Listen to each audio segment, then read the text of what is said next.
I don't know what happened to the music, but I'm going to figure that out on the back end.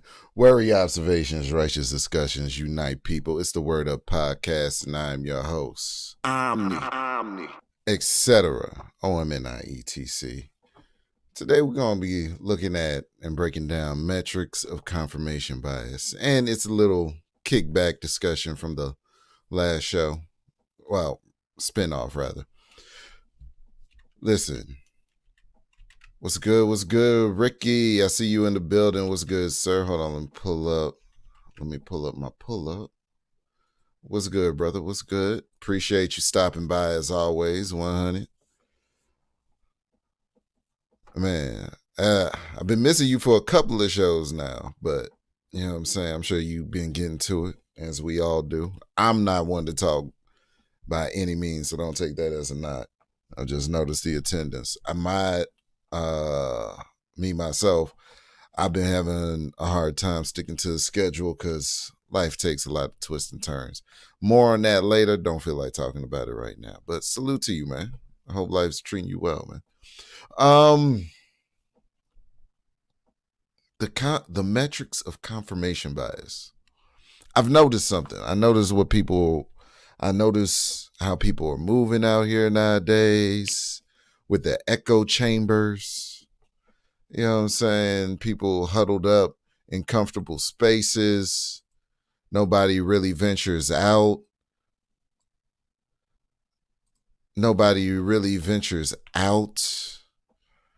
Anymore into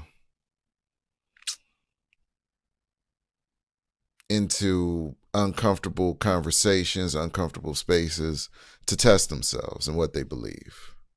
But without further ado, let's jump on in.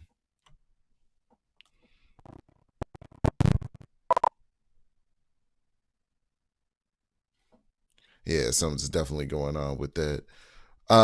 If you could, like, share, subscribe.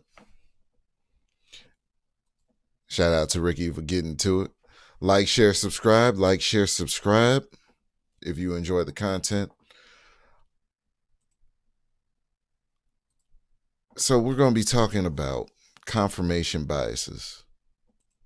And the reason why we're going to be talking about confirmation biases is because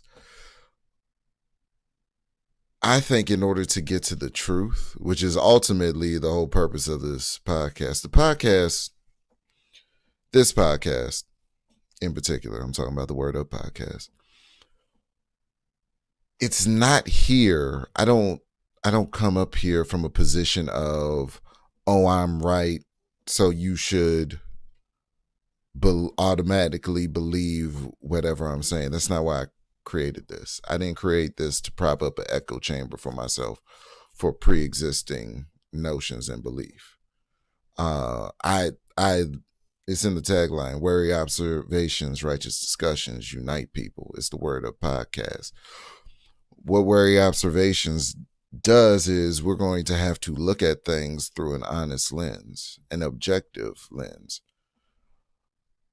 What righteous discussions mean, we're going to have to be honest with ourselves first. First and foremost, we're going to have to be honest with ourselves. And in doing so, after you are honest with yourself, being honest with everybody else is not an issue. If you are first honest with yourself, honesty to others, it's not a problem. And the reason why is because if you're honest with yourself, you already did the hard part. In my opinion, this is my opinion, my perspective, right? I'm presenting my perspective.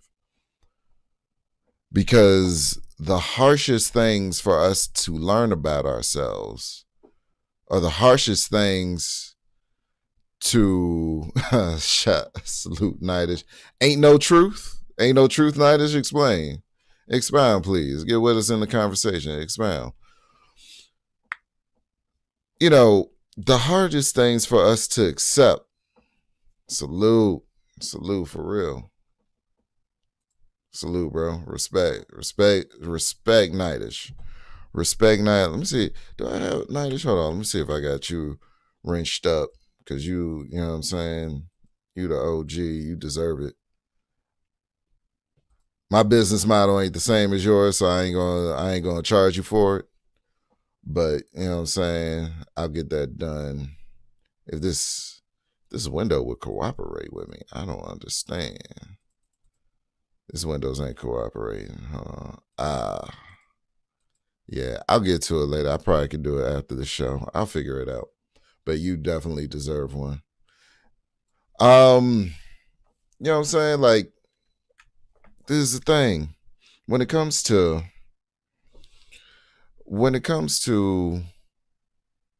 echo chambers, our pre-existing beliefs, I believe beliefs have to be tested. I believe your beliefs have to be tested. At some point, you can't just believe whatever you want to believe and live in that delusion. Because either one or two things happens when you test your belief. Either the person will have to yield to what is already existing, or they will have to create a new reality. And when I say reality, I mean tangible reality. Either the person has to submit to what already exists, or they have to create a new reality, a tangible reality. What do I mean? For instance, Tesla, we'll take Tesla. Electric cars didn't exist. We had hybrids. We had the Scooty Puff Juniors that go zzz, but don't really go over 20 miles per hour. You know what I'm saying? We had that. We had that. The things that, we didn't have that. And in order for that to exist now, someone had to think it up and then connect the dots as to how to get it done and how to get this accomplished. We didn't have electric vehicles that went over, like go-karts. We didn't have electric vehicles that were not like go-karts. Someone had to think that up, had to imagine it, and then connect the dots as to how do we make this a reality. That's why I said, I'm not here to say that what you believe is wrong. I'm not even here to say what I believe is right. I'm here to propose the tests to test our beliefs. And in these discussions that we have, it's basically iron sharpens iron. In these discussions that we have, we'll see what holds up and what doesn't. And the reason why I'm bringing this up, okay, go inside the stream and hit the 3 dots. I am, and for some reason it's not bringing up the other screen for me. So that's why I'm saying I'll probably have to get you later. But like I said, I appreciate you, bro. I got you. This is what the Word Up podcast is for me. You know what I'm saying? Because it's not just, I'm not into one-sided relationships. You got student, you got teacher, student, master, subordinate, all of that. it's not really one-sided relationship because the teacher can still learn from the students. Teachers still do learn things from the students. The CEO of the company can learn what's going on at the ground level of his company if he just talks to the janitors and the custodians. The custodians know everything. They got the keys to every door, which the CEO probably wouldn't have hard time having access to. But the janitors, the working staff of the company knows what's going on with everybody in the building. You know what I'm saying? What's happening, Sharon? What's going on, man? Yo, on earlier on it was unfair. I will say it was unfair. It was funny, but it was unfair what they was doing to you earlier.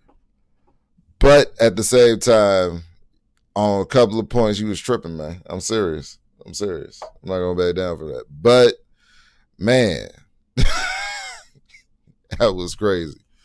But salute to Sharon, Big Brain Bracy, you know what I'm saying, and the SBG Solutions Based Gang. That's ultimately what we trying to do. Is find solutions. That's why Nidish is up here saying ain't no truth and still hasn't given us the reason why there ain't no truth. I need to know why there ain't no truth. Because I think there is truth. And I think either one or two things happen. The easiest thing is to acquiesce to what's already existing. That is the easiest route to take. Acquiesce to what's already existing and submit to the reality of that. And that is the truth. The second thing, a little bit more difficult. To manifest, go against the grain, and create something new, creating a new reality like we have with EVs. It's a new reality. Self-driving cars. It's a new reality. AI pictures and images and AI prompts where you could type up whatever you want. ChatGPT, where I don't even need to go to Google anymore, but shout out to Google. I don't need to go to Google anymore for typing in where do I find this or how to do that. I can have a full-blown conversation with a AI, an artificial intelligence, and we can map. It's crazy things that you can do with AI, folks. I suggest everybody go to ChatGPT right now, and if you're a content creator, like ask for ideas and to put them in a table format, ideas around content for your niche, whatever it is that you're trying to accomplish. And, not long form thing. Like this will never be. If anything, I asked ChatGPT to give me some ideas based off of the transcription that I spit out, but to clip up videos when I can't think of anything, or I don't have time. And that's another thing. It's a great time saver. Like AI is here now. And it's a great time saver. You know what I'm saying? Like, so now you could be doing other things and you could be doing a lot of, a lot of your heavy lifting be done by AI. Generate pictures, images by AI. I know for these thumbnails, I don't generate the thumbnails by AI, but I use AI to like clip out the images so I could put them in the thumbnail. And that saves a bunch of time because if I did it on Photoshop, if I did it on Photoshop, I'd be, forever with the mouse trying to get the edges just right and perfect. But AI is here and it does a lot of that heavy lifting for you now as a creative because you know what you want. You have it in your mind. And now all you have to do is write it out, type it out, communicate it to the AI in one shape or form, and it does it for you. You know what I'm saying? So we're headed to a less skills-based society, I believe. It's less skills-based and less inclined and more creative. And we got to see what the effects of that is like and what that's going to be. And that's why I say to me, that makes a very ambiguous environment to live in. And that's why I say we need to figure out what our confirmation biases are so that we can have some solidarity within ourselves. Because I see people out here all the time, man. And it's not what it's not it's not you are what you eat necessarily, but you are what you entertain. And in a lot of the ways, you are what you are entertained by. The thing that you continuously feed the mind over and over, the thing that you continuously feed the mind, you in effect become that thing. How many times do we hear on the internet people making references to movies instead of real life events? This is like really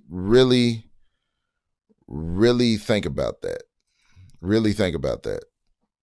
How many times have you had a conversation with someone and instead of relating whatever it is that you all are talking about to a real life event, they relate it to a movie or another form of media that they watched? It could be somebody that you've known for a while. Y'all could have gone through things together and they could have said, oh, this was like that thing that we went through together, but instead they choose to. And it's not even a choice. They don't even understand that they're doing it. Most people don't. We quote and reference pop culture all the time in casual conversation. And it's just a response to what we feed ourselves a lot. And we know on some level that I've watched this movie, you've likely watched this movie, so on and so forth. It's a natural thing to do, but I think our lack of awareness that we do it has the art feed into our lives and has the art invade our lives as opposed to the art imitating life.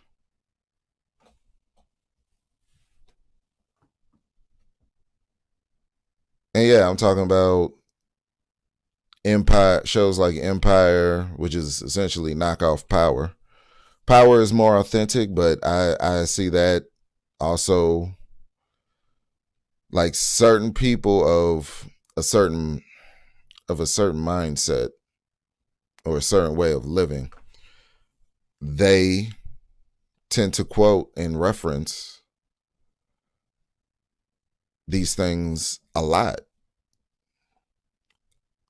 And I've seen Power. I prefer Raising Kanan to actual Power. Ronnie is, they need to get, I'm not even going to, but Ronnie is crazy. Right? Boy. Salute to Curtis Jackson. Salute to Curtis Jackson and all his success. I think he's the most authentic producer of film and of music as well. I think he's an authentic artist. I think it's not on the artist.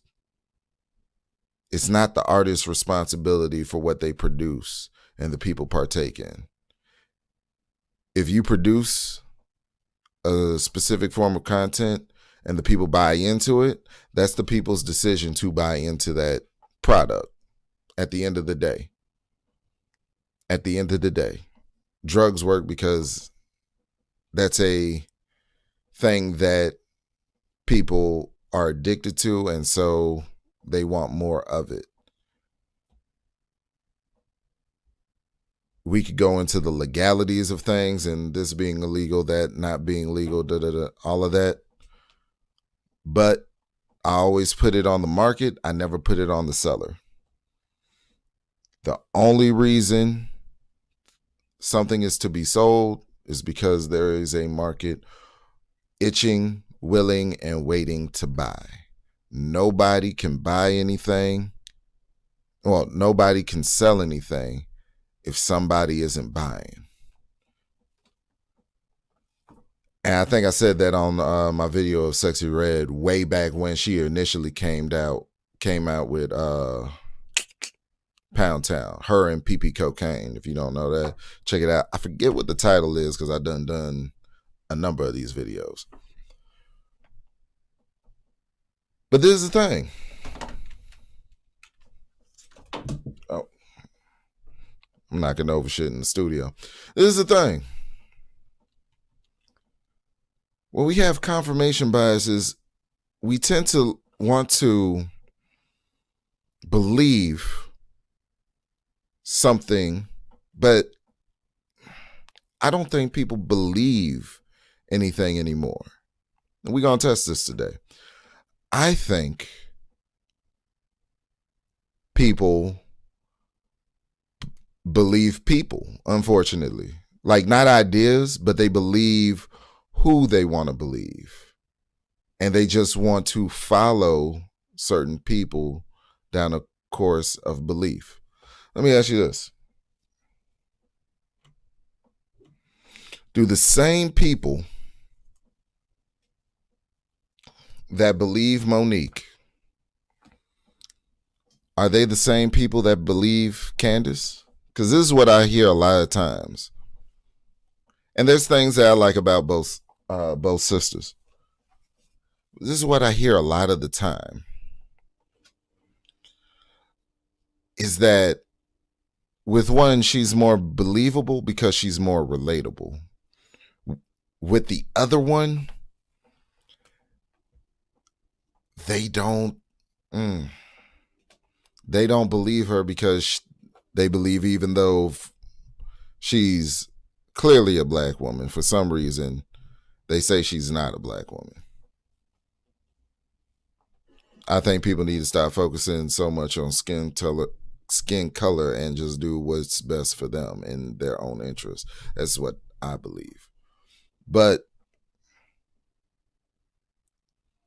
who do you believe? Out of Monique and Candace Owens, who do you believe when they speak? And I think it has to do with levels of energy,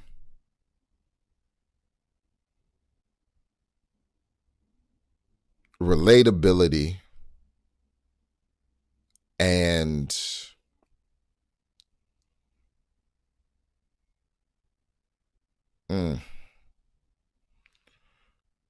levels of energy, relatability, and the ability to entertain. Those are my big three. Those are the things that I believe. But let's go over here. We're going to go to the Daily Wire with Candace Owens on her podcast. She's talking about Keke Palmer's situation. A lot of people. Butterfly Jones, what's happening? What's good? Salute. Butterfly Jones in the building. Salute. Butterfly Jones, you one of the ones. You one of the folks. Appreciate you being over here. All right, so we're going to go to this video. We got to go to this video. All right, and we're going to see Candace Owens address a situation that a lot of black women, particularly black women, had a lot of stock in, had a lot to say, and had said,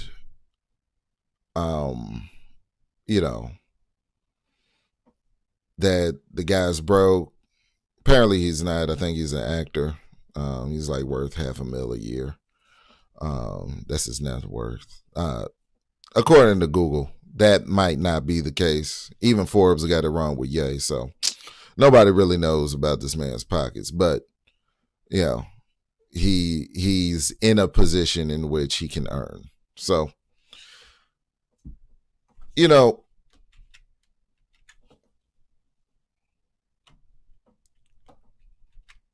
a lot of black women had a lot of things to say when it came to Keke Palmer's situation. And we'll see here what Candace's take is on this. Genuinely, in my opinion, hilariously sad. Hold on. This is genuinely, in my opinion, hilariously sad.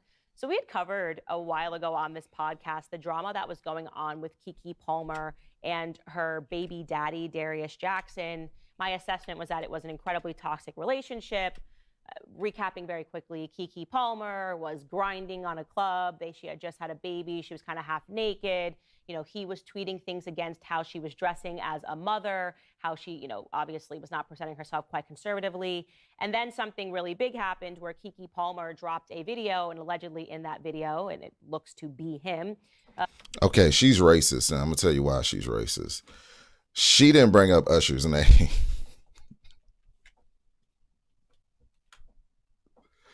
She said Keke Palmer was at a club half naked grinding on somebody, but she didn't say who.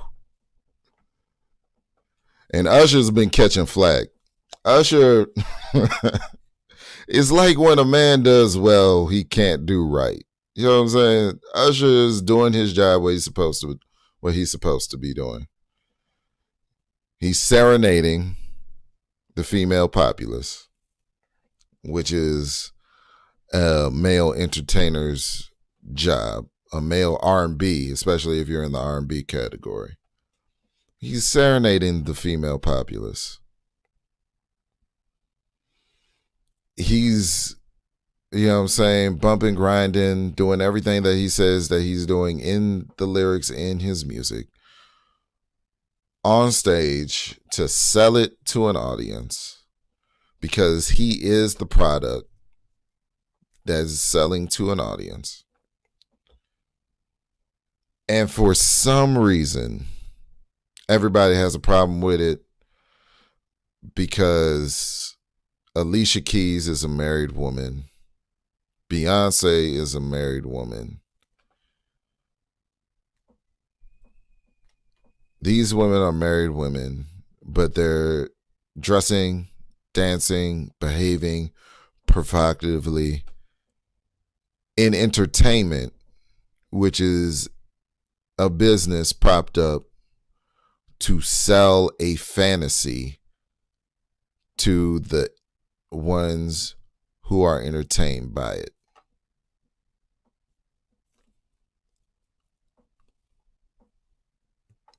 If Swiss Beats didn't have a problem with it, nobody else should, is all I'm saying.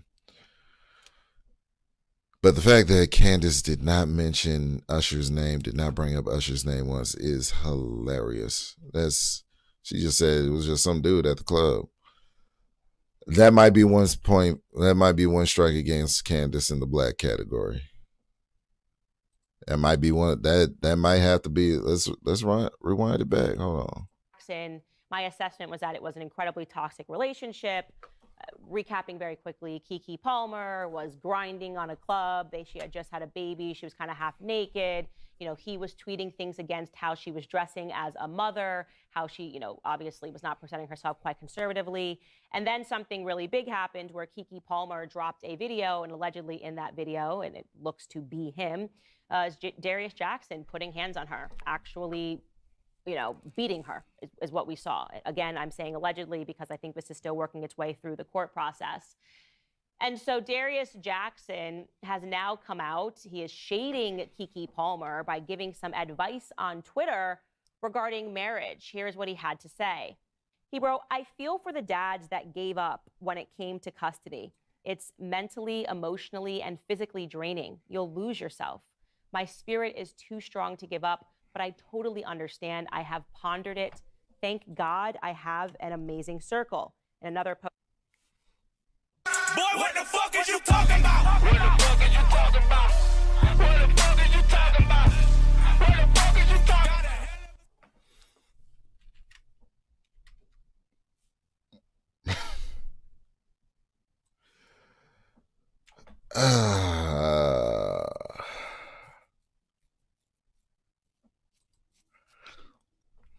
I used to get offended on social media at posts when women used to say, "Men ain't men." I used to get offended. And at some point down the line, I figured out, y'all wasn't talking to me. It took me years to figure out. It wasn't for me to claim. It wasn't for me to respond to. The little slights and the little gestures. You know what I'm saying? Because when y'all say men, you just mean the men that you entertain, are entertained by, and deal with. The ones that are in your proximity, vicinity. You wasn't talking to me. Because I'd be damned if I got on social media and said some shit like this. That's crazy. All right.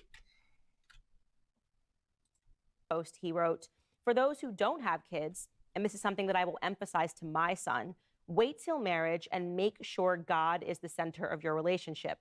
There's a rule book that's been given to us thousands of years ago. Best to follow it because everything else leads to chaos."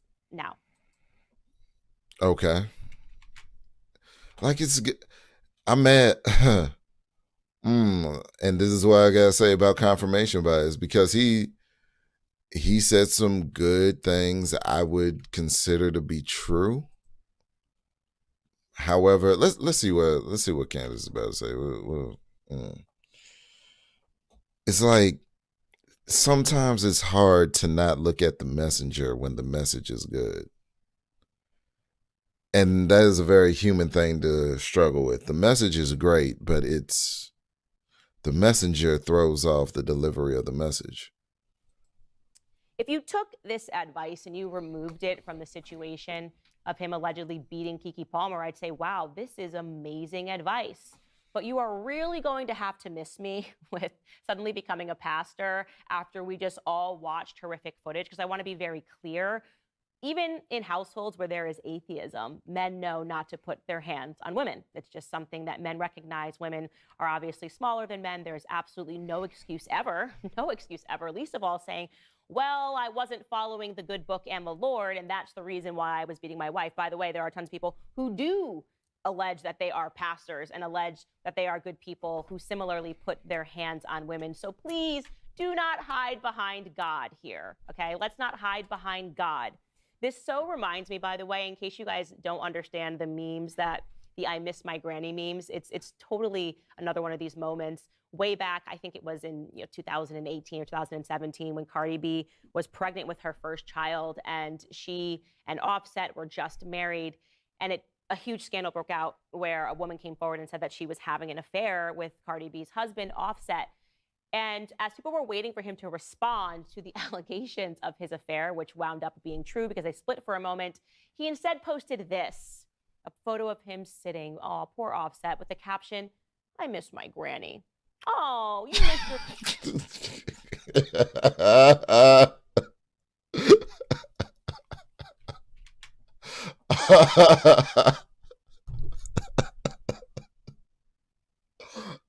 Offset is wild.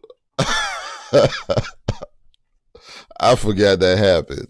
I really forgot that. I don't even know why did Candace bring that up in here. Like, I don't. Granny Offset. I don't understand why. Does she listen to Offset? Why did she put that next to the Keke Palmer thing? As husband Offset. And as people were waiting for him to respond. Hold on, let me bring it back because I might have missed. I might have missed it. Okay, let's not hide behind God.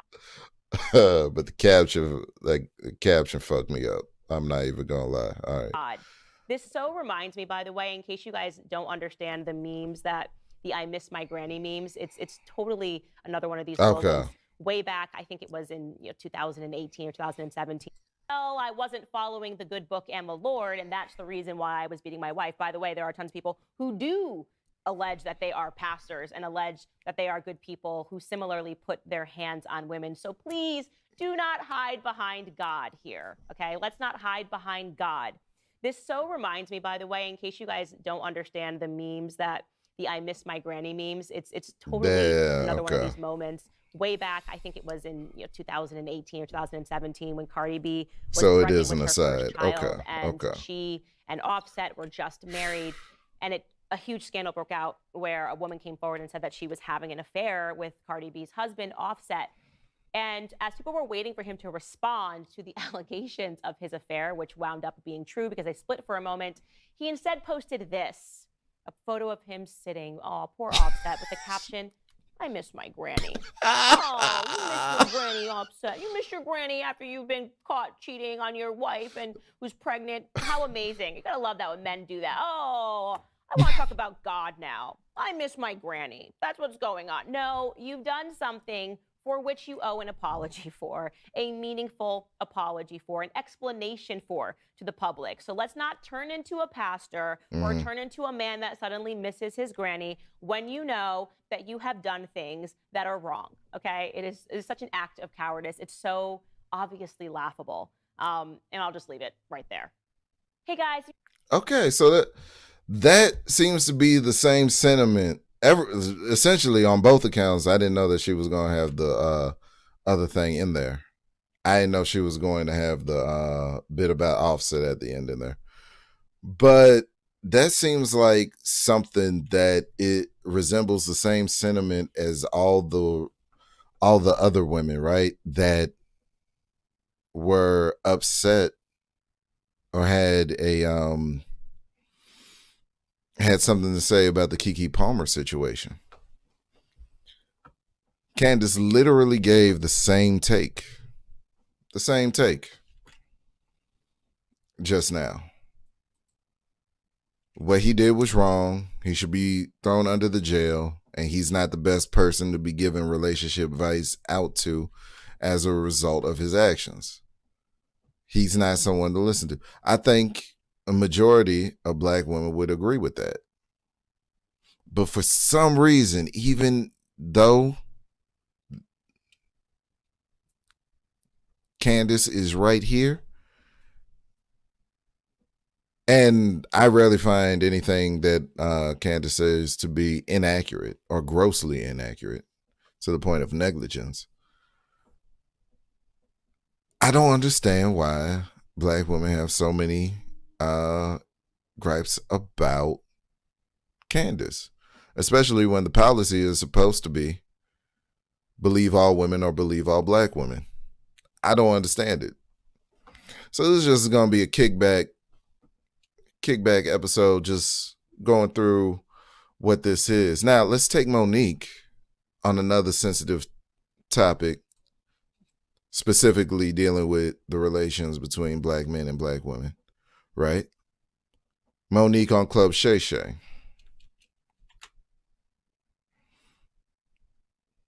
I don't know if you said this, so I don't want to quote it because I could be wrong. Okay. But someone said Shannon Sharp don't mess with Black women. Mm-hmm. And before you go any further, can I say this? Please. My grandmother told me something when I was a little boy. She said, boy, never chase a lie. Come on, baby. Word. Come on. Come on.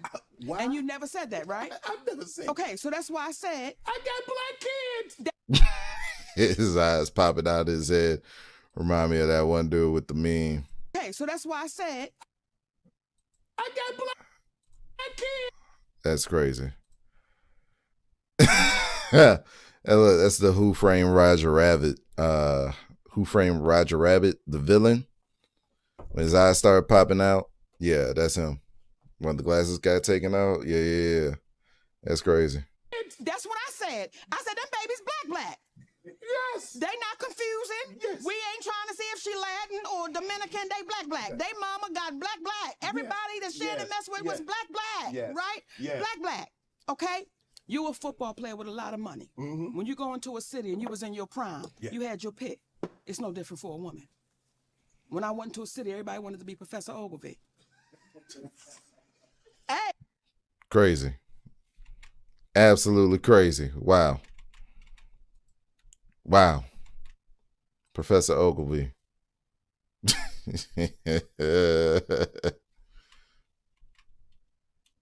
But she's entertaining. Like with Candace isn't as entertaining as Monique. Monique is entertaining. You know what I'm saying? And that's a skill that Monique has perfected over the years. That's a part of her craft. And she's very good at it. All right. Hey, and I would pick them. Okay, you look like you could be. But see, here's the thing. Now, Mo, all of a sudden, you being this. Why are so many business? And that's what I'm saying. Like, I still didn't switch the account this time. I gotta be better about that. Having too many YouTube accounts suck. But this is what I'm saying. We're gonna let that play in the background because y'all don't need to see that. This is what I'm saying. Monique. So what Monique has in her favor is that she's entertaining. Made you laugh, Butterfly Jones. You know what I'm saying? Like Monique is a highly entertaining individual. And as such, hold on, let me bring this back. I had to get a new mic. Quick side. I had to get, well, this ain't even a new mic. This is actually an old mic. I had to break out an old mic. I forgot I even had this joint. And I much prefer now to what I was rocking before because it was too much of a hassle. This is what I was rocking before. I was going to try to fix it, but I'm going to just throw it out. This is what I was rocking before. You see that? This is what I was rocking. It was a lapel joint.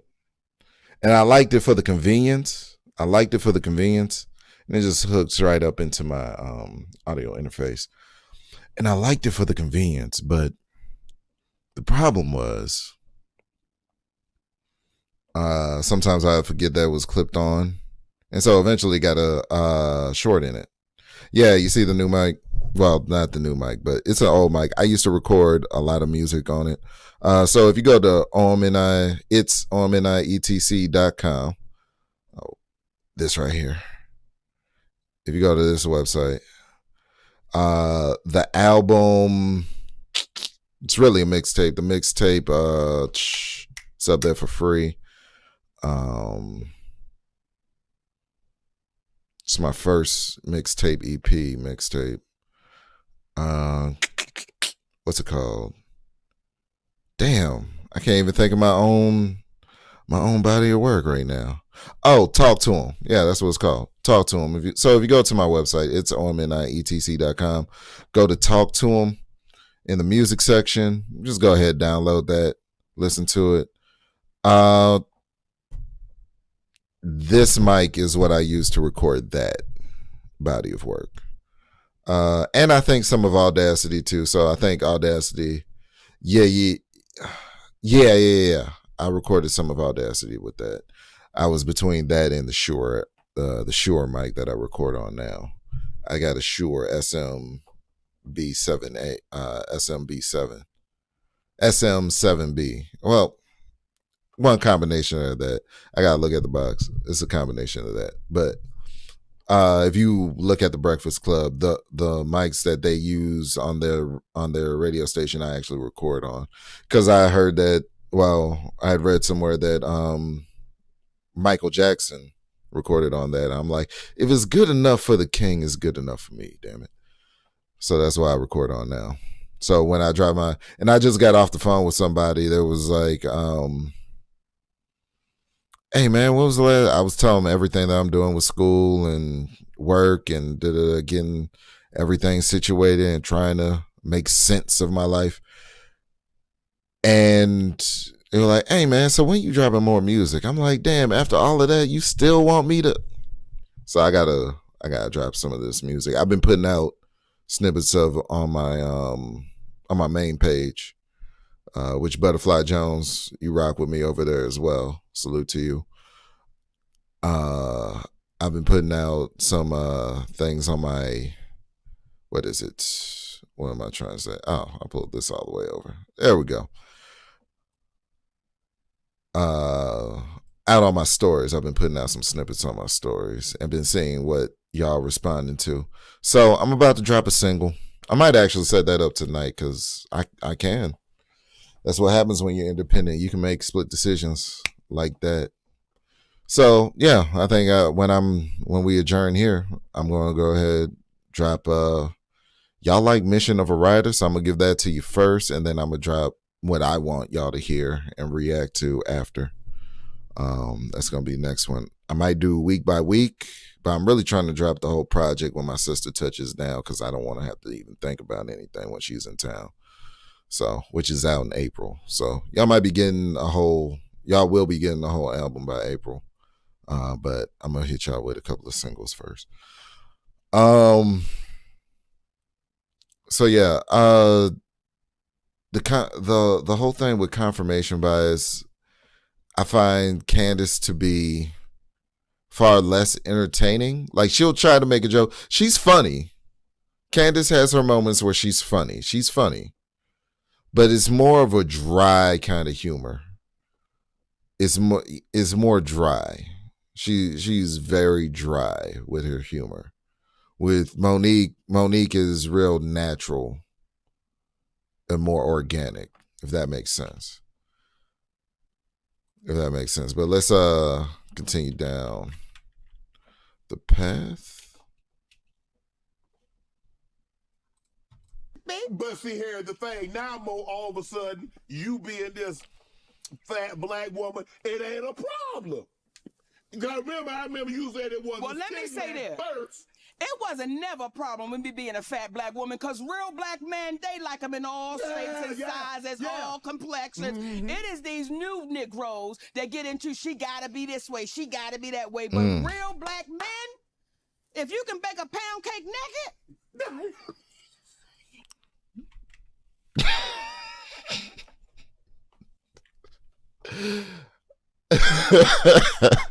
It is the truth.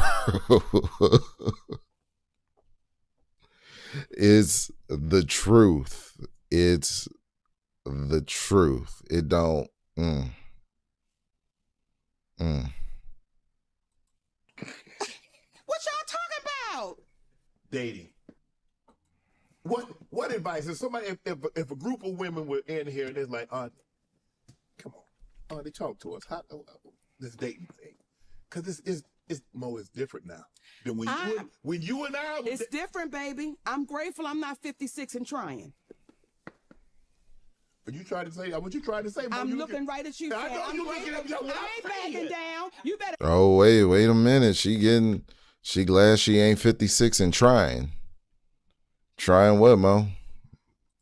Take your old ass and get somebody to love you. Damn, Mo. Now I'm looking right at y'all. Let me tell y'all what Shannon needs. Let me tell you what my baby needs. He need him an old fat gal who can bake good cakes, make some smothered turkey wings, who gonna rub his feet at the nighttime, okay, and gonna have a sip of his cognac to make him feel better about himself when he come home at night. That's what Shannon needs. You don't need no 26-year-old girl. You don't need no 36-year-old girl. I know. This is your auntie talking to you. Take your old ass and get you an old bitch out there that can love you old.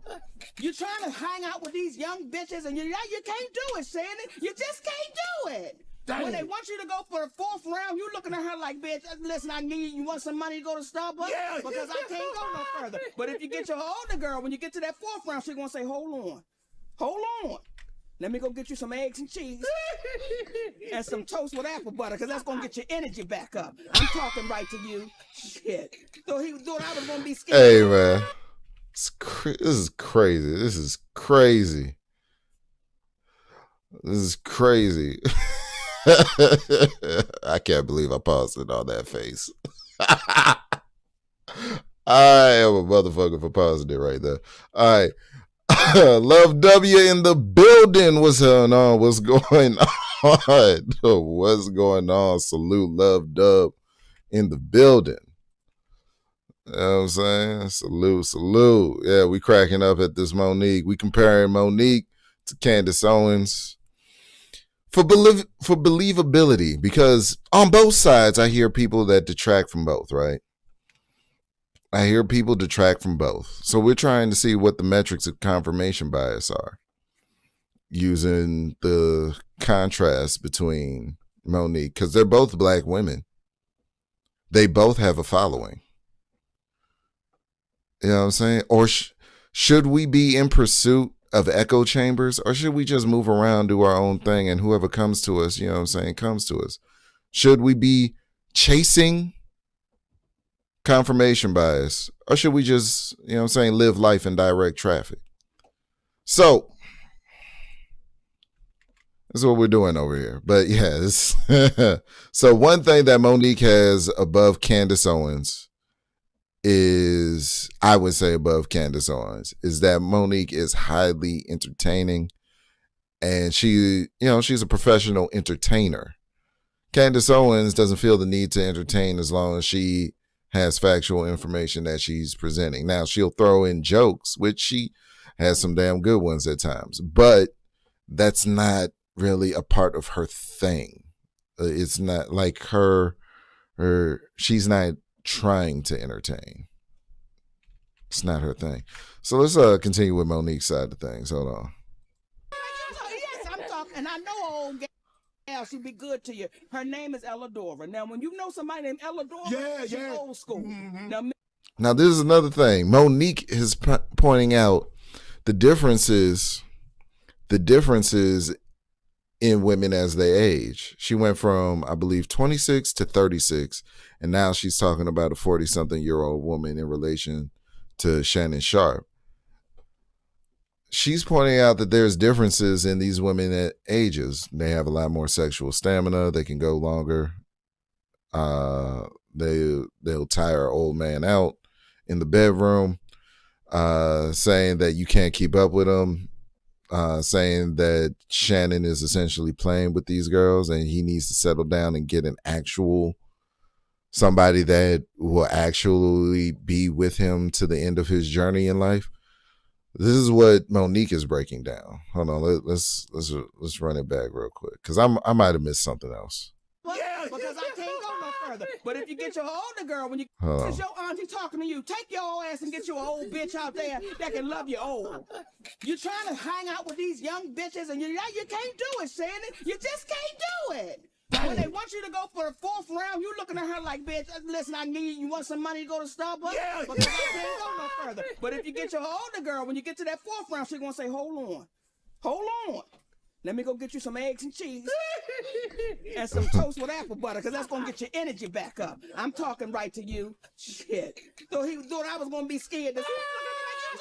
Okay, so then she threw in the connotation of the cooking. You see how she just threw in the cooking? So the old woman is going to cook, but the young girl isn't. This is what Monique is saying. All right. I'm talking, and I know old. For sure, Love W. Appreciate you. Yeah, she'd be good to you. Her name is Elladora. Now, when you know somebody named Elladora. That is an old ass name, Elladora. That's up there with Gladys. Elladora is up there with Florence Nightingale. Elladora. Oh man, that's up there with Esther. You know what I'm saying?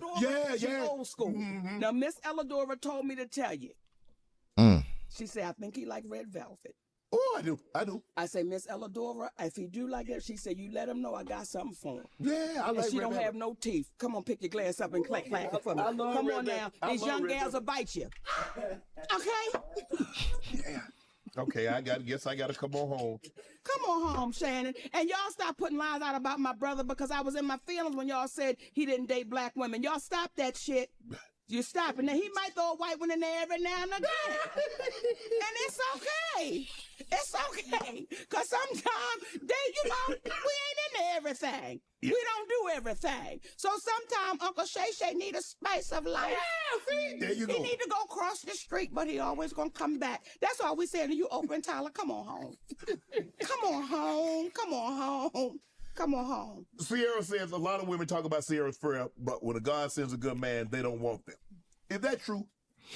I cannot speak for them. I can only speak for me. Because when the universe sent mine to me, baby. You was ready. When he sent that man to me, even this morning, I thank the universe for that man right there. Before I came on air with you, I was talking to him. I know. He said, Mama, you heard me talking. I did. I said, hey, Daddy. Yeah, I did. Because we've not been trained We've not been conditioned to understand you. We've been trained to fight against you. Right. We've been trained to go against you. We've watched our mamas, our grandmamas, our aunties speak ill of a black man.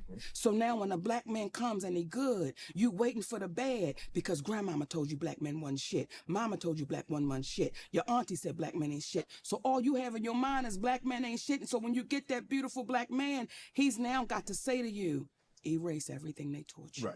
Because I'm here. Or then you treat him like that, and then he goes, and then you talk about Now you're mad because he didn't want you the white girl, Shannon. Now y'all start treating Shannon good, okay? Start treating them good. Now, And you see, and this is something that's what Red Velvet Robe. This is the thing. This is the thing, right?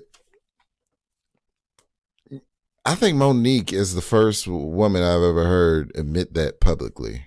Like woman of stature, woman of celebrity, of notoriety. She is the first one in her realm, in her space, with the kind of following and the type of people that follow her do. I think she's the first one that has admitted that. I gotta stop pausing it on Monique's face like this. Hold on. Shannon, I got to catch my... Okay, so yeah, she's the she's the first one that I know acknowledges that there has been a history of that in the community. But you know what I'm saying, just because there's a history of that doesn't mean that we as black men are to treat every black woman like they're going to be a problem before they're actually a problem. I think it's a lot of the prejudging, and this is another reason why I want to get into confirmation biases, because the thing that makes confirmation bias so insipid and insidious and systemically damaging to the ways that we function with each other is that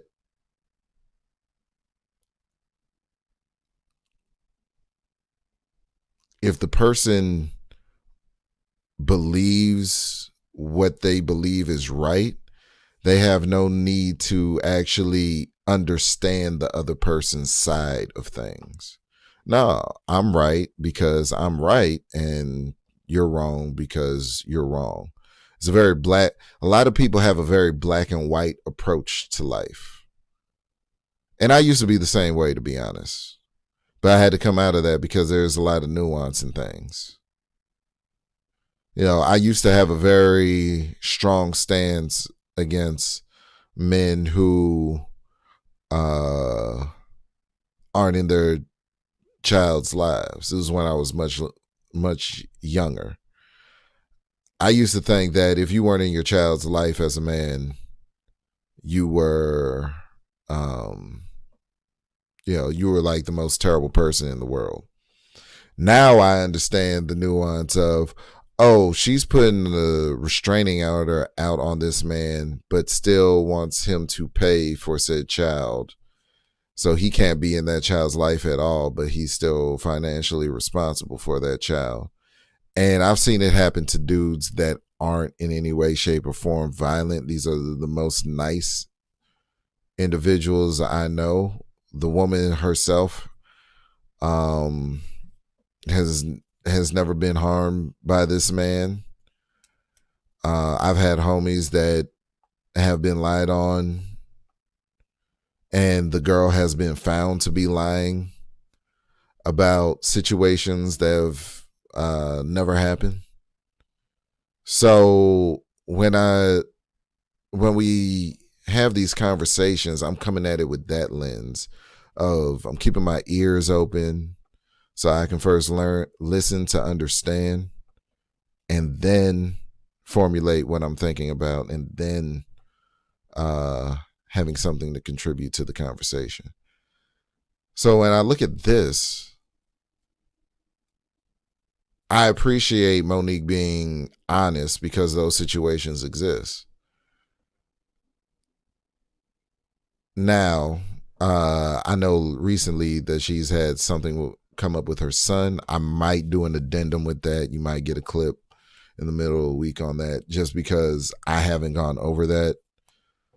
I don't know what happened. There was a back and forth. She said something on this program, and then, he responded. Then her and her husband responded, and then the boy responded again. So it's a lot. Like, especially when you're dealing with celebrities, there's a lot of stuff going on in celebrity spaces that is just insane. But back to confirmation bias. I want to eliminate confirmation bias, and I might be insane in that, because that's just what human beings do. Is it's easier to cling on to pre-existing beliefs than it is to test your beliefs and see if they can survive the fire or hold weight or water. Plane. Okay, this is the last one. Unless you want to send me back on your jet.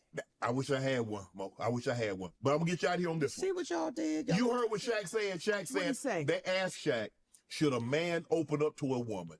Shaq said no. He says, because if you do, they're going to use it against you. He said, because if I'm crying about something, they're going to say, the first time they get mad, they're going to say, see, you crying because your daddy said what he said. How do you take it? Okay, so now, this is another thing that I hear about all the time in the black community between men and women. Women seeking their men to be more vulnerable and more open. Men saying, you know what, that's not really a good idea. And not so much it's not a good idea for you, it's not a good idea for us. Because the moment that I'm going to be vulnerable with you, I am no longer going to be seen the same way. I'm not going to be the same man in your eyes. And how you look at me is very important to how we function as a unit. Let's see. Advice from a man who has no woman. And I love Shaq. But how do Hold up, what did she say? Let's take you it. take advice from a man who has no woman? They're going to say, see, you crying because your daddy said what he said. How do you take advice from a man who has no woman? And I love Shaq. But how do you take advice from my brother that has no one? Okay. If you have that person in your life and you say, listen, I'm going through. Who else do you talk to at nighttime in your pillow talk? Who else do you share your life with? Who are you sharing with your life with, Shaq? Do you tell another man about your situation? And does he make you feel better? Like, who do you share your life with? So I don't agree with that at all. And I love my brother, but I don't agree with that. I think that makes division. Because if I got to call my girl and I talk to my husband, Right. when I heard Oprah say, and these are her words, not mine, she said, when I be stressed out and I be going through it after the show, I will come home and Gail could calm me down and put me to sleep. What you say? What's that? Okay, then you said it. I'm going. I'm a sip. Nope. Oh, I'm getting Oprah. What? I don't look. That was a shot at Oprah because Monique don't like Oprah, so I don't. I don't recall a point in time where Oprah said anything like that. I don't recall that point in time. But hey, listen. Let's keep it going. Here. I'm gonna get Oprah on the show. But those are her words. So I believe that partnership is partnership all the way around. When I leave this earth, there is nothing my husband will not know about me, and the other way around. Did you know after your first two marriages you gonna get married again? Yes, because my first two marriages. Okay, so she agrees with the sentiment that I hear from a majority of black women. Marriages were just marriages of. My first marriage was you just couldn't have the milk without buying the cow. Right. That was the first marriage, Right. and we were boxers. Okay. And we were Friday night fights. Okay, okay. We were It wasn't domestic violence. Okay, so you couldn't have the milk without buying the cow. So basically, they wanted to screw, and so they got married so that they can have sex, which I guess is better than fornication and trying some stuff out and seeing if it works. And there's another thing, like we got to talk about these traditional values. We got to see if these old ways are actually working. That's what Darius says. Darius Jackson. The old ways aren't work. Da, da, da, da. As if Keke Palmer would have stopped being Keke Palmer if she had a ring on her finger. You know what I'm saying? A lot of dudes are married to porn stars, miserable in their relationships. I'm not going to say a lot of dudes, but there are dudes that are actually marrying porn stars out here. There are dudes that are marrying girls on OnlyFans out here. It is what it is. So we got to assess what these traditional values are actually adding to us.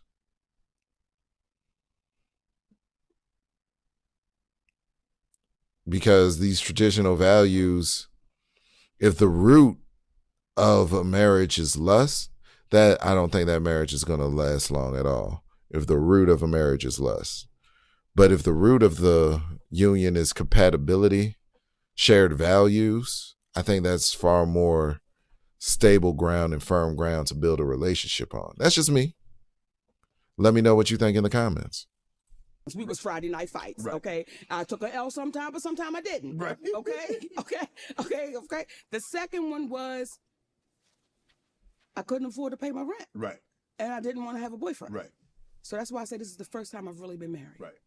Tell me the story that you wanted to share that nobody else knows that you was going to share with us. Y'all ready for this? I'm ready for this. I want you to move in. That man that was sitting right here on this couch, his name is Cat Williams. Yes. Cat Williams and I have a relationship. We're fraternal twins.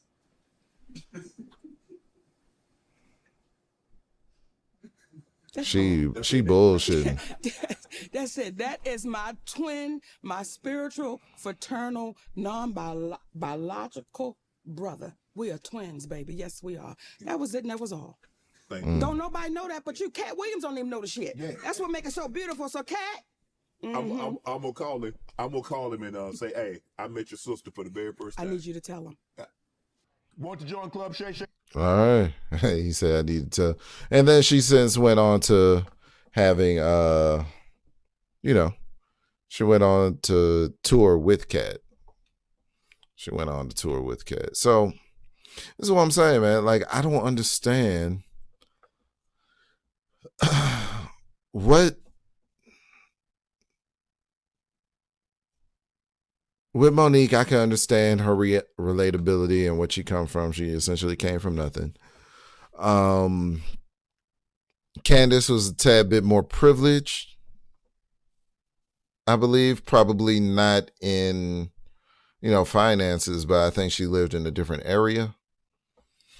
She's moved on to do better things while Monique has, essentially been the same person her entire existence. Candace has gone through phases and changes since she was a young woman at university. So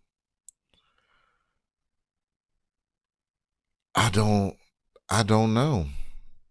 Let me go back to Candace's page, see if there's anything else.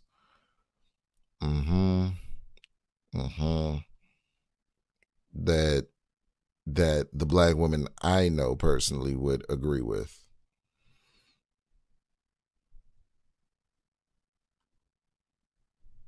Let's see.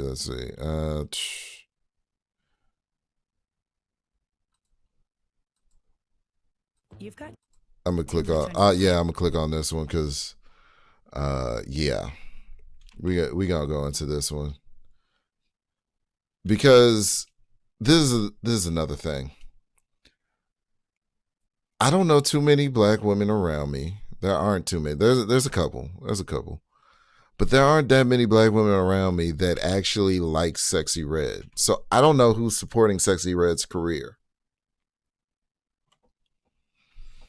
I don't know who's keeping Sexy Red record spinning, because the black women that I know, most of them, don't play her music.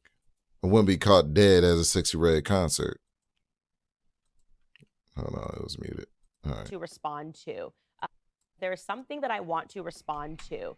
A lot of people, actually, I shouldn't say a lot of people. I want to be real here. The majority of people recognize what I am saying about these new artists. It's nothing personal against these individuals like Ice Spice and like Sexy Red, but rather to point to why on earth these individuals would be handed platforms, tons of followers, and Grammys for the non-music that they are making. Okay, you should not win a Grammy. You should not be up for awards if this is the kind of music that you make.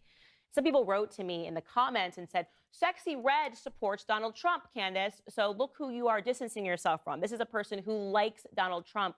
You should be platforming this. And apparently I went and I dug up, and it is true that Sexy Red was a Trump supporter, or is a Trump supporter rather. This is her speaking on a podcast this past weekend with Theo Vaughn from 4 months ago. Take a listen. Do you think more people are going to support Trump now in the hood like or Trump. no? Yeah, they support him in the hood. Because at first, I don't think people was with him like they thought he was racist, saying little and, you know, against women. But once he started getting black people out of jail and giving people their free money, oh, baby, we love Trump. We need him back in office. Yeah, that a little bit of free money goes a long way. We need him back. 'Cause, baby, them checks. Oh, yes, them stimulus checks. Trump, we miss you. Damn. So, that's probably the one thing that me, Candace, and well, no, Candace doesn't agree with the free money, but me and Sexy Red see eye to eye on. I want the free money. It was a glorious time. I was flipping stacks. It was. Bring back Trump 2024. Bring him back. Get the free money. We'll deal with the inflation afterwards. Butterfly. We will deal with the inflation and all that after the effects. But once you first get that check, you know what I'm saying? You got to 10x that, you know what I'm saying? 10x that, and then you won't feel inflation. It's that simple. It's that simple. It's not that simple because most people can't. But, you know what I'm saying?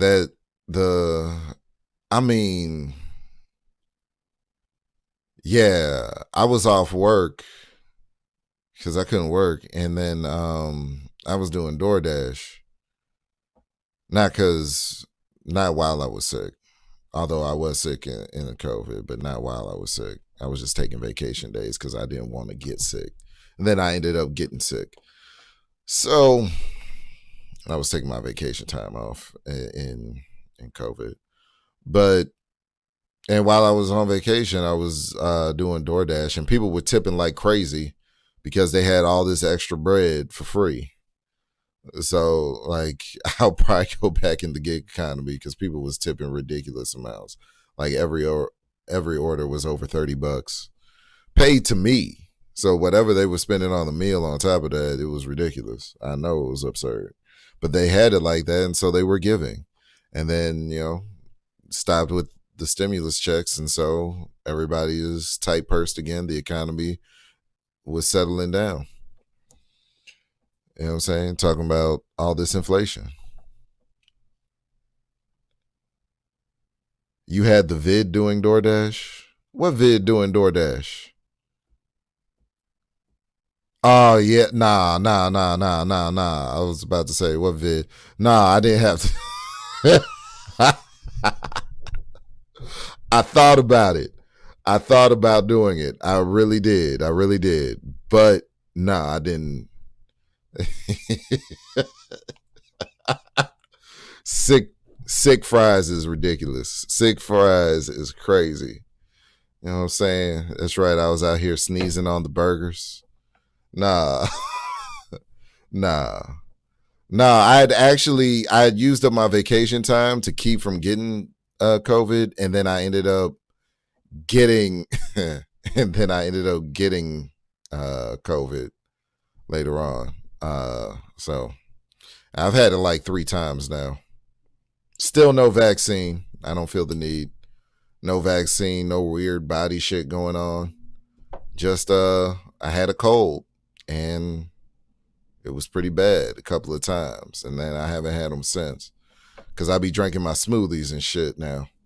The only times I've actually gotten sick is when I was off my smoothie regimen for an extended period of time. Like if I go a couple of weeks without having one smoothie, then I know I'm gonna get sick. Cause we get the tropical fruit, we get the mixes, the mixed fruit, the frozen mixed fruit at the stores. So we get like pineapples, peaches, strawberries, you know what I'm saying? And that would usually be for the morning whenever we have a smoothie in the morning. And then we get the berry mix at night for the nighttime. And that like the berry mix especially revitalizes the blood, helps rebuild the muscle after I done torn it up at work. Good for lubricating the joints. You know, it's kale, some orange juice, either one of the fruit mixes, either half or a whole avocado, some agave, and then blend it up to perfection. And you good. And you'll be good all day because it makes, like, we make enough for all day. So, but yeah, that's the thing. Yeah, cough burgers. Cough burgers. This is hilarious. That's the thing. That when Trump was in office, I really didn't have to stress out about money. I really didn't have to stress out that much about money. You know what I'm saying? When Trump was in office. And I really don't have to stress out about money. But it's all of these things that I see Biden doing with the taxes. I don't even know what to expect when I file my taxes this year. I'm still waiting on one company to give me my 1099, another company to give me my W-2. Because I be getting to it. I already got, from the main gig, I already got that W-2. That's locked in. But, you know what I'm saying? I don't understand.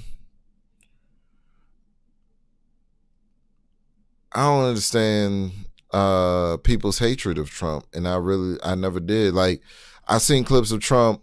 You know, God, what's that doctor? Cuba Gooding Jr. played him. Ben Carson, right? The people disrespected Ben Carson, and Trump would not walk out until they correctly said Ben Carson's name, or said Ben Carson's name. He wouldn't walk out before him. Like, that speaks volumes to me. Like, I look at actions. I don't believe words. I look at actions. And that speaks volumes to me. And I'm like, this guy can't be racist, because racists are cowards, and all cowards click up. So if one person's going to be a coward, everybody is going. If one person's a coward, if you have a pack of cowards, if one person is exhibiting cowardly behavior, then everybody is exhibiting cowardly behavior. That's just what it is.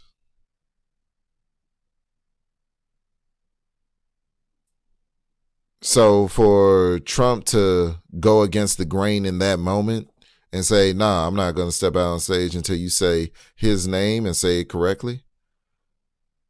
He didn't have to do that. He didn't have to hold up. He could have just walked out on stage and act like that didn't happen, which is probably would have been standard OP for a racist. I'm just saying. So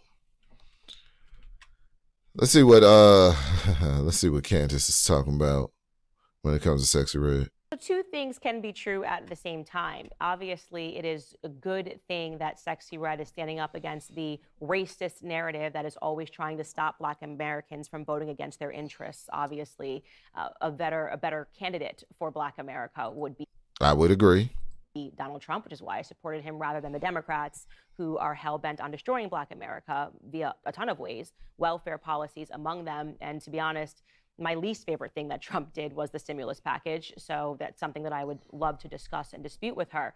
But also, Sexy Red and the music that she distributes is harmful to Black America. What she represents is harmful to Black America.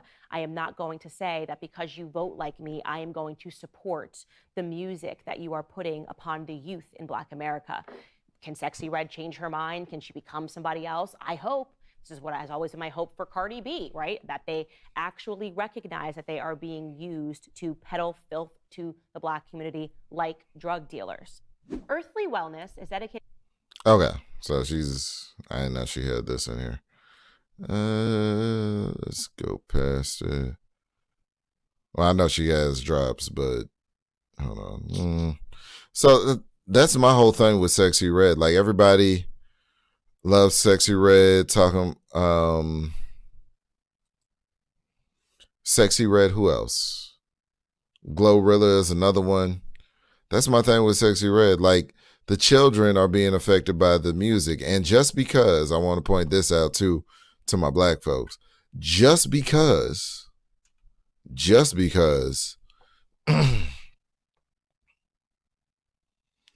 we all say the same thing. Oh, when we were young, we did it. Doesn't mean that it should be encouraged. Just because we snuck off and did things when we were younger doesn't mean that as the adults now, we should encourage the children to participate in things that we as adults know are wrong and cause them to grow up sooner than they need to. That's my whole thing when I talk about Sexy Red and all of these people. And they're a lot more raunchier than it was back in the day. There was some sort of barrier. Like, social media really messes it up for everybody. I can't go back on, like, Twitter. I can't go on Twitter. I can only do Twitter in short bursts. And I can never do open Twitter. Places you cannot open your Twitter app. Okay? PTA meeting, church function, where else? Can't open Twitter at a wedding in general, public, especially if your speaker's loud, if your phone speaker's loud and it's quiet. It is a problem. Okay, I see why Elon Musk calls it X now. He knew exactly what he was doing with that branding. He want to cut in on that OnlyFans money. He want a piece of that OnlyFans money. I keep the filter on. There's a filter? Hold on, Butterfly Jones. Hold on. Hold on. Because we about to do this in real time. There's a filter? What's the filter? Let me go. Is it somewhere in settings? No, that's timeline settings. What's the filter?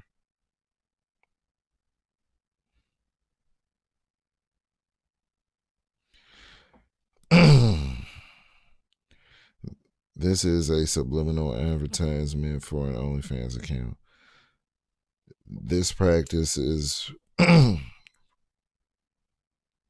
Oh, shit. They about to crack down. Because, look, I just opened... No lie. I just opened it, right? I just opened. Hope you see that. Hold on. I just opened this. I can't do it that way. But it says, who has the mom asking for a friend? Who has the mom video asking for a friend? And it looks like someone's trying to take this lady's pants down. But also, I'm reading right here, directly under this picture, right? Reader added context. This is a subliminal advertisement for an OnlyFans account. This practice is forbidden on X as for the TOS, terms of service, of the platform. Twitter.com/en/TOS. Did you find this helpful? So they're going around and finding the content, and I think they're about to clean up. They're probably about to do a mass sweep. That's what it seems like. Matter of fact, I could clip this up and put it up here real quick. Hold on. Let me click. I'm gonna just, oh, dang. Let me clip up this message real quick, and I'll throw it in here in a second. But that's what I wanted to say this is what I wanted to say, rather, is that I can never go back on OnlyFans. I can't go back on OnlyFans not only, I've never been on OnlyFans. What the fuck am I talking about? I can never go back on Twitter because it has stuff like this as soon as you open the app. It has people doing provocative stuff, so you could click on it, lead yourself down the rabbit hole. Twitter porn. And Twitter porn is insane, bro. Insane. That's why I don't even advertise my Twitter. I don't want to be associated with Twitter. I don't want to do anything Twitter wise. I am good on Twitter. Okay. Now I keep the app in case they cleaned it up. And I actually look up a lot of stock information on emerging companies and things like that on Twitter. See what I could grab a hold of. But yeah, that confirmation bias is a deadly thing to any community. It's a deadly thing to any community to say that, oh, this person over here, like if if we want to be in all seriousness, right? The reason why people don't like Candace Owens, those that don't like Candace Owens, is because of how well she speaks. And anybody who speaks well in the black community, it's quote unquote, they're talking white. The ability to formulate coherent sentences, speak well, communicate, have a message, and communicate it effectively means that you're speaking white. For some reason. Things that most cultures attribute to levels of intelligence, in certain places, in certain mindsets in America, is seen as you're being white. Whereas ignorance, belligerence, rudeness, disrespect, those things are more often than not attributed to black people. And I would like to see that come to an end, finally. I would greatly appreciate, because we can't work ourselves into the position where, you know, even though there's something to be said of people underestimating you because of certain attributes that you carry with yourself, there's something to be said for that. I think some of my greatest triumphs have actually come from people taking me light because they didn't know that I was actually capable in the areas in which that I'm capable in. So I get that, but I don't think that's what the majority of black people are playing from. I think the majority of black people are actually following others and letting the entertainment take hold of their life instead of letting their life be the reflection of the entertainment. Understand what I'm saying? Well, we're letting the entertainment be the reflection.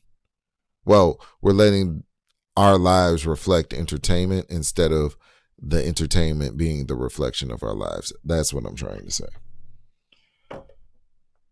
That's what I'm trying to say. You can be entertained by what you want to be entertained by, but don't be so absorbed in the entertainment that you start to mimic it, you become it. You know what I'm saying? And this is the thing that I find problematic about Sexy Red. And I'm not being biased to black women either, because I also bring up examples like PP Cocaine. All right. Talking about Homie Hopper. That Homie Hopper episode was, God. She's much worse than Sexy Red, in my opinion. In my opinion, PP Cocaine is much more raunchier than Sexy Red. She's literally talking about getting a train rammed on her and it being simulated in her music video. So as much as I got to say about Sexy Red, I don't discriminate. I can say honestly, I don't discriminate based on color on it. Deplorable behavior. It's not the person. I don't hate people. It's the conduct. It's the behavior. I hate is too strong of a word. I don't think any guy can hate the behavior. But, you know what I'm saying? I think it's worth looking at.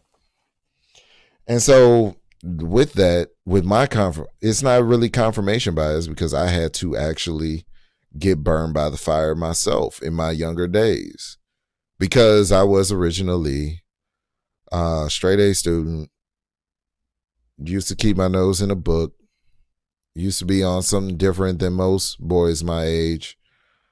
You know what I'm saying? Wasn't really, I was athletic, but I wasn't really into sports. I was more into chess and things that exercised my mind. And because of that, I was a bit of an outcast and a weirdo growing up.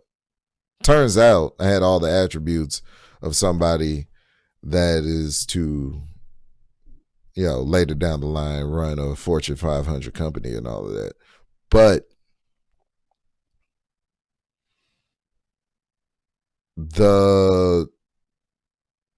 when I was growing up in the environment I was growing up in and the places I went to school and the social environment in those schools, intelligence wasn't a valuable trait. And I find that as, you know, I've grown up in the real world, I find a lot of times that intelligence today by a lot of people isn't a valuable trait. However, the most intelligent among us have the highest of incomes. You know what I'm saying? That's why you go to school, get a degree, or you figure out the business world on your own. Put things together in place for yourself and make more money. And all the people that knocked me when I was in school, they're not doing those things. You know what I'm saying? Like all the people that thought I was weird for being interested in even video games. Like video games have just become popular as they are today due to social media and whatnot, because all the nerds can find each other now. But even that, back in the day, video games were like only weirdos played video games. Back in the day, we talking back in the PS1, Super Nintendo days. If you were playing games too much as a kid instead of going outside, oh man, you was weird. You was the weird kid on the block. That's just how it was. But the confirmation wise, there's a lot of things within video games that teach you lessons. Like Legends of Zelda will teach a kid how to rob Peter to pay Paul, and how life is about getting people what they want and taking it from someplace else and bringing it to them and doing the work of actually going to get that item and bringing it to the person so that you can get what you want. There's a lot of games that involve high levels of math and calculations. Like I play Warframe. You got to actually calculate. A lot of it's done for you, but you actually got to work out your builds and see what the damage is beforehand before you just go out there messing up missions for everybody, because it is a multiplayer game. You know what I'm saying? So, and that's another thing too. The games that I play today are really games that make you think. Instead of just, you know, Call of Duty, you show up with a gun and shoot some people down. You know what I'm saying? It's competitive, don't get me wrong. I like good shoot 'em up every now and then. But it just seems like the majority, and if you find yourself in the majority, you find yourself in the majority. I like to think myself the minority. But the majority would like to remain ignorant and would like to champion ignorance. And I just don't understand what that's about. Let me pull this down. Oh, wait. We got a little bit more video. So I'll wrap it up with what I was just about to say, and then we'll play the video, and then I'll wrap it up with what I was about to say, because I got to get to do a few more things late tonight. But appreciate everybody who's been rocking with me, popping in to see me. Shout out Sharon. Shout out, like I said, Sharon Bracey, Nightish, of course, Butterfly Jones. Ricky, nice seeing you again this evening. Love W. Listening from work. Appreciate you. You know what I'm saying? As always, Butterfly Jones. Butterfly Jones coming in. Salute, salute, salute. All right, as we build and flesh out this thing of ours. All right. All right, hold on. Oh, I put my phone over here, so I got to do it manual. Here we go.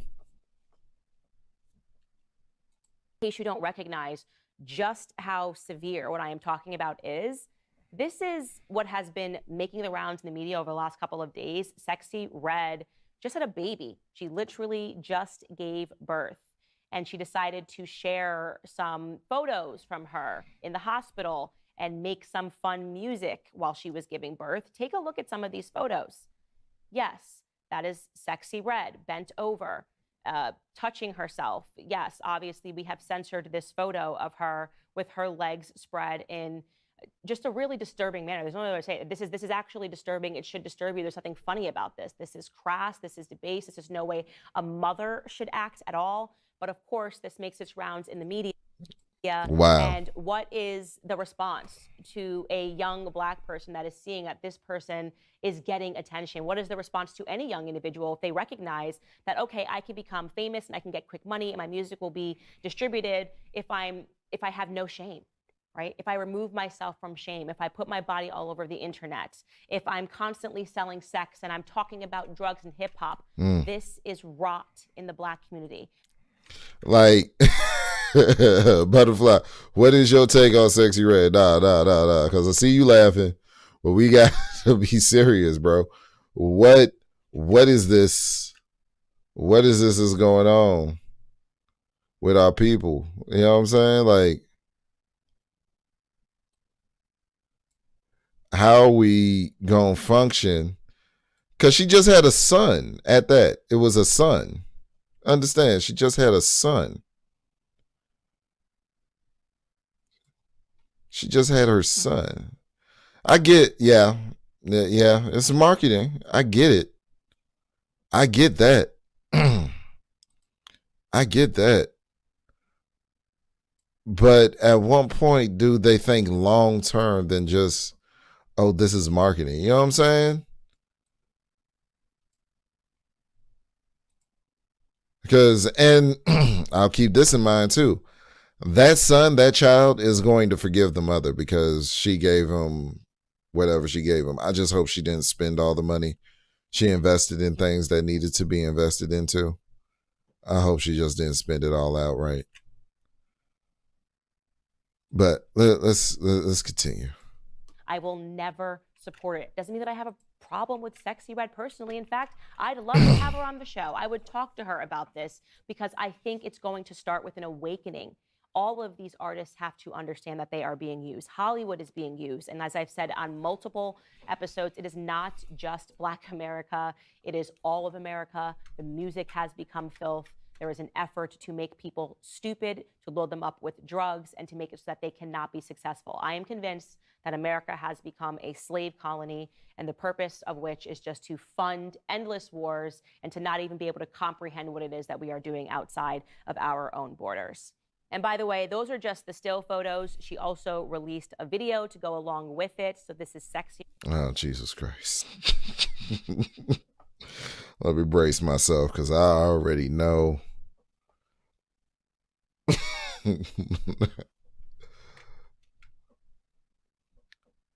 Okay, so I'm gonna bet you I'll bet anybody in the chat right now.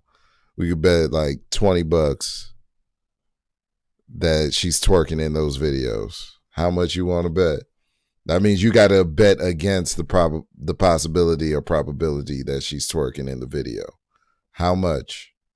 I haven't seen this yet, so we gonna get this together. Sexy red twerking. Nobody want to take me up on that action. I wouldn't want to bet it. I would want to bet against me either. I wouldn't want to bet against me. Oh man! All right, for sure. Read again from the hospital, having just given birth or about to give birth. Take a look. My baby dead. My baby dead. My baby dead. I'ma find that chain in the house fast. My baby dead. Bow, bow, bow, bow, bow. That's that booty meat. Twerking.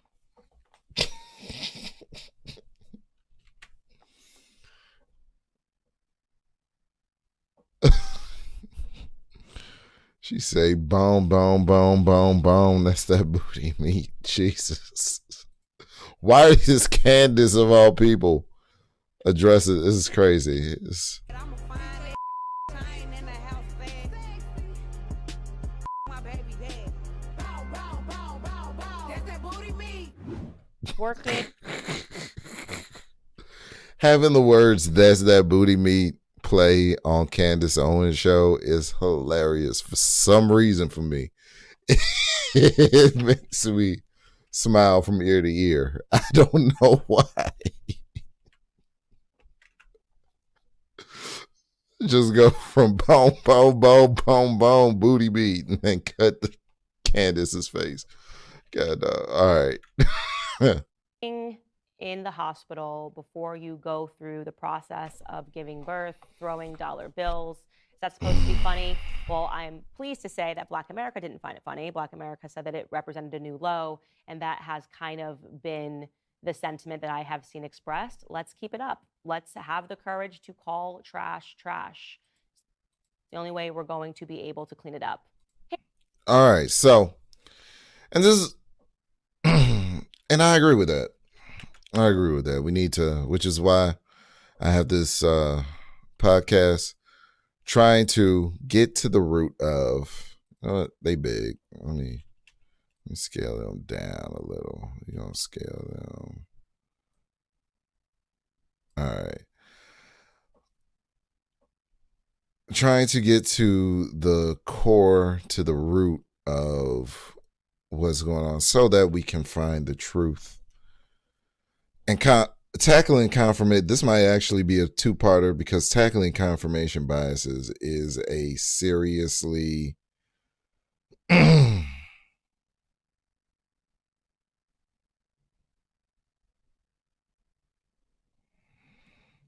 is a serious problem. Confirmation bias amongst people in any capacity. I would say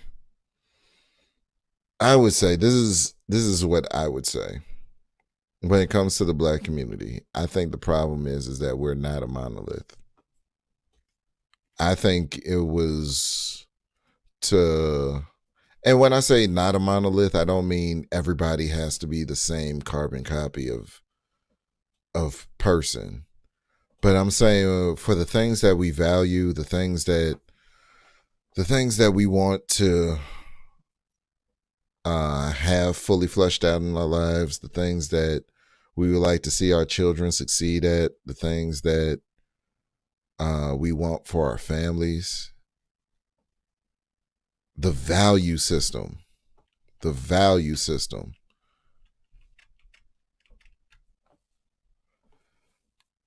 Okay, Butterfly Jones,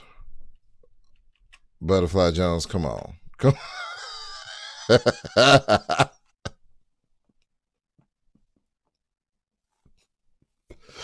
And you know what? I was thinking when I put these pictures together. You're gonna make me cover up a cleavage. Hold up, ain't nothing to do. Hold on. There we go.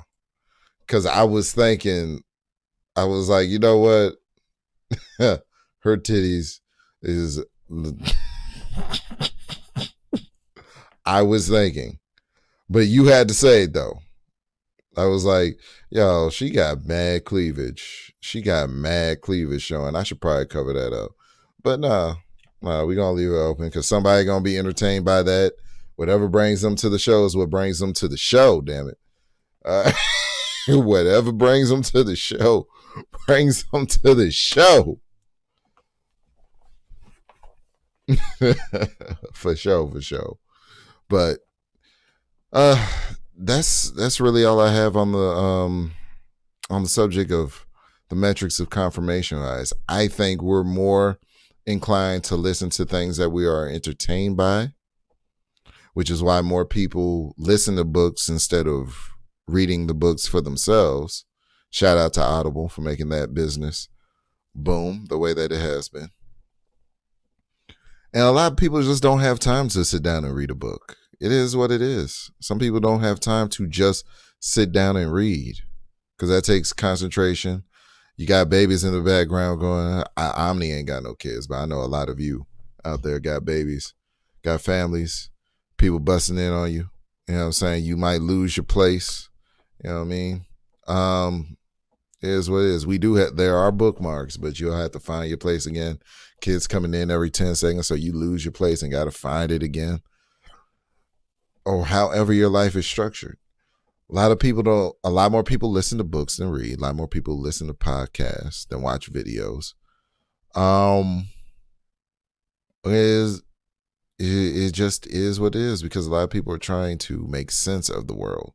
Because a lot of things, a lot of us were just simply not explained to. And so we had to become the crash test dummies because we didn't have those examples. And that's what I find more of than anything is a lot of people just don't know how to actually get around certain obstacles.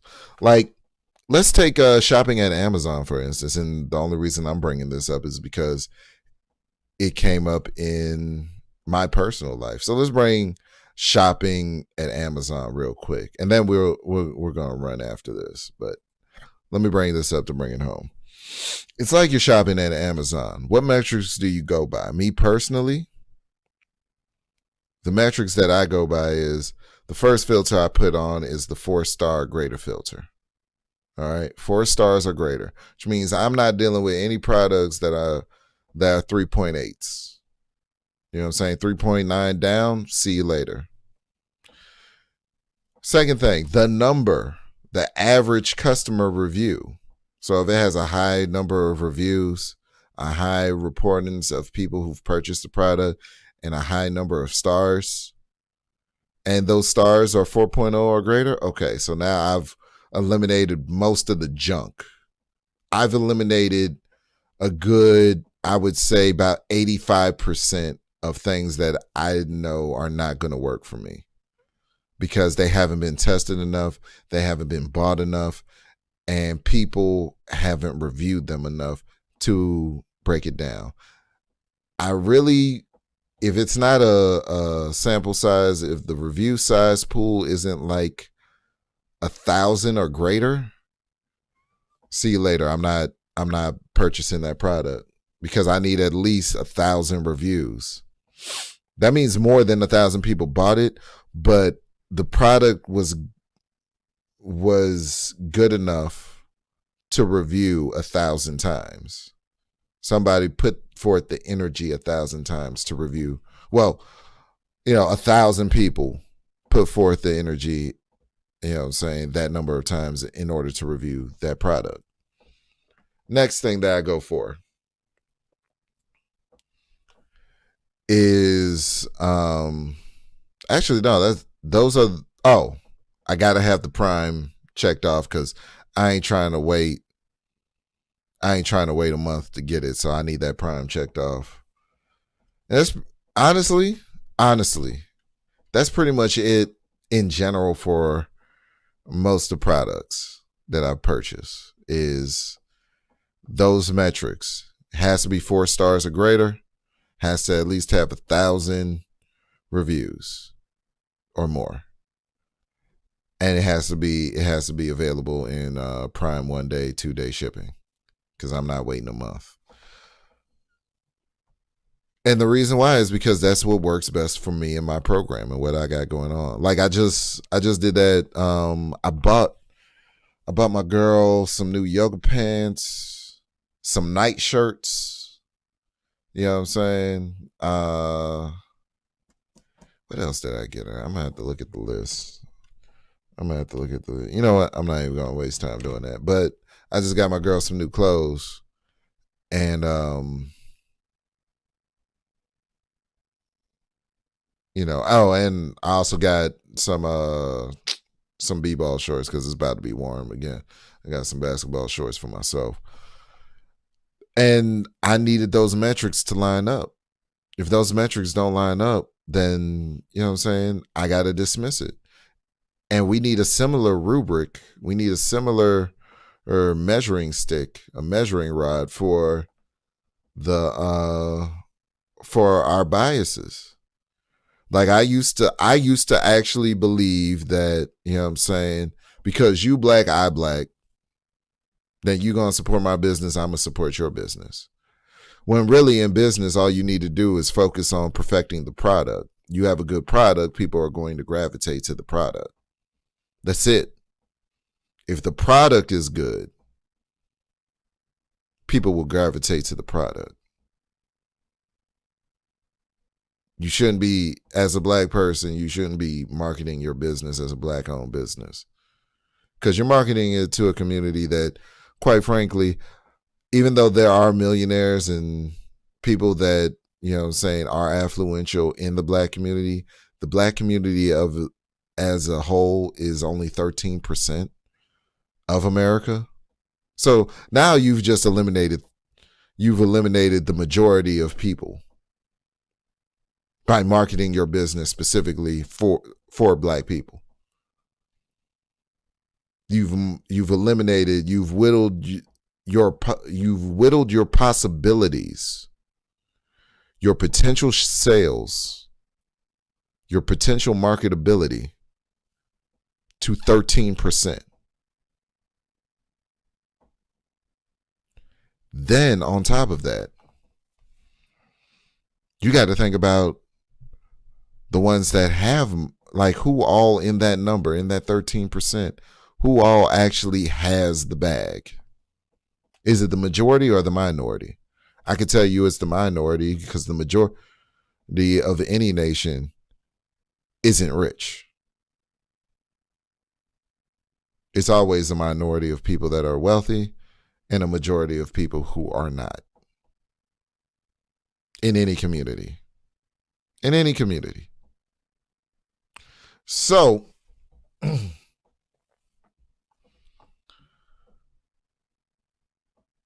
you've, in effect, whittled the number of opportunities to have a chance of making sales to an infinitesimal amount by saying, oh, I got this t-shirt company, it's a black-owned business. Black-owned business, black-owned business. I actually, at one point in time, had a black-owned business directory because I was like, yo, this is going to be dope. It's going to show that I support the black community, black-owned business, da-da-da. No, you need to. Everything else falls into place when you have good product. Everything else falls into place when you have good product. Good product is more likely to be talked about, so you're going to get the most important form of marketing, which is word of mouth marketing. People bringing you up in casual conversations. That's the best form of because the best form of marketing is the marketing that doesn't look like marketing. I don't think you heard me. I'm going to say it again in case that went over your head. The best form of marketing is the marketing that doesn't look or sound like marketing. The best form of marketing, one more time, the best form of marketing is the marketing that doesn't look or sound like marketing. So when family members bring you up in casual conversation, oh no, I'm going to have to check them out. It's holiday time and they're comparing Spotify playlists.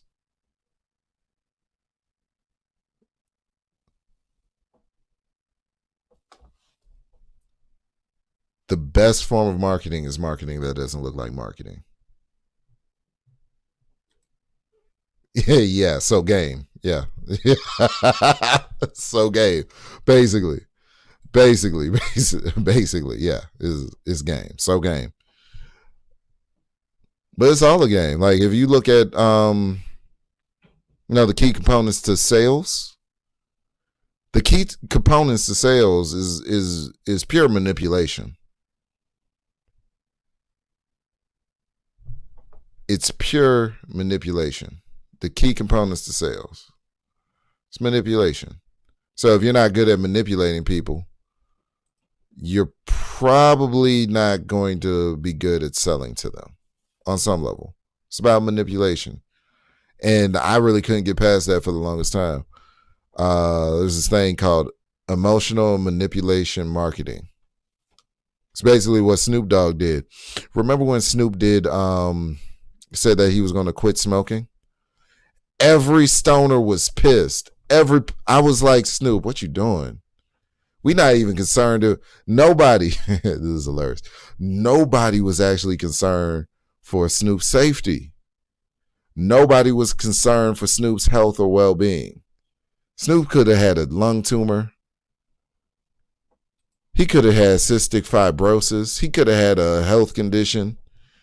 He could have been, the night before, he could have probably been rushed to the ER for a pulmonary embolism. This is when a blood clot just explodes in your lungs, takes you out the game. And he could have had a true issue about himself. And everybody was just mad that the world's number one stoner, after Willie Nelson and Cheech and Chong. Okay, so he's like number 5. He's in the top 5. All right. But, you know what I'm saying, Snoop wasn't smoking anymore. And then he later announced that he had a partnership with a grill company that was a smokeless grill. So when he said he was giving up smoking, he meant the grill. And that's how marketing is nowadays. That's how marketing is nowadays. That's what you got to do. That's why Kevin Samuels blew up off of the RIP. Kevin Samuels blew up after the Average at Best because he was having the same show that he's been having. He was having the same show that he was having the whole time. Well, I'm not going to say the whole time. He was having the same show that he was having when he was talking to women. That's been the same show. Before that, he was talking to men for an extended period of time, rating men and, you know what I'm saying, telling men to get their life together, get their shit together. But he had several shows before the Average at Best show. But when the Average at Best clip happened, it struck a nerve in the black female populace. And that's what catapulted him to, you know, the stratosphere and beyond.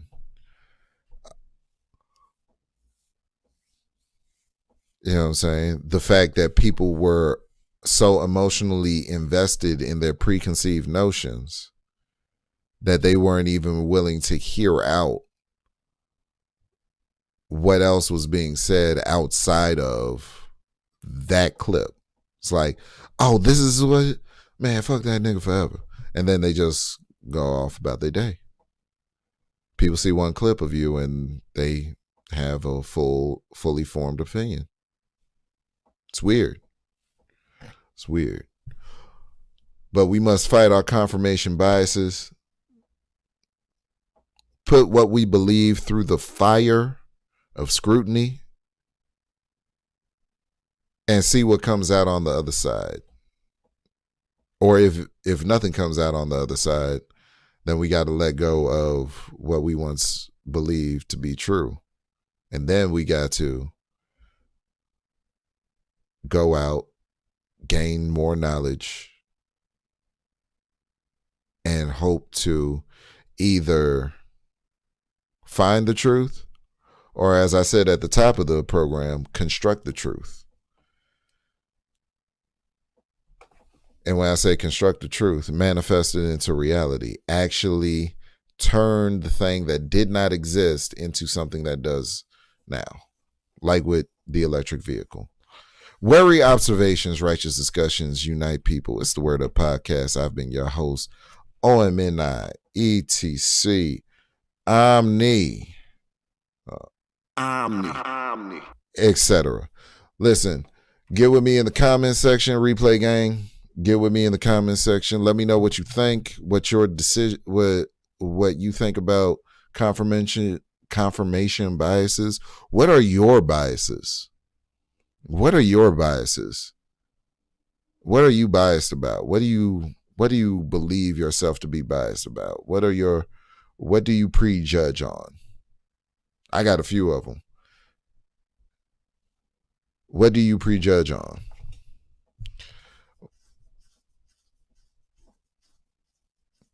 You know what I'm saying? What is it that you hold to be a belief, probably from your childhood, probably from when you were growing up as a kid, something that you believe based off of your own experiences? I'm really interested in knowing, and I'll get with you in the comments. As I said, that's all the time I have for today.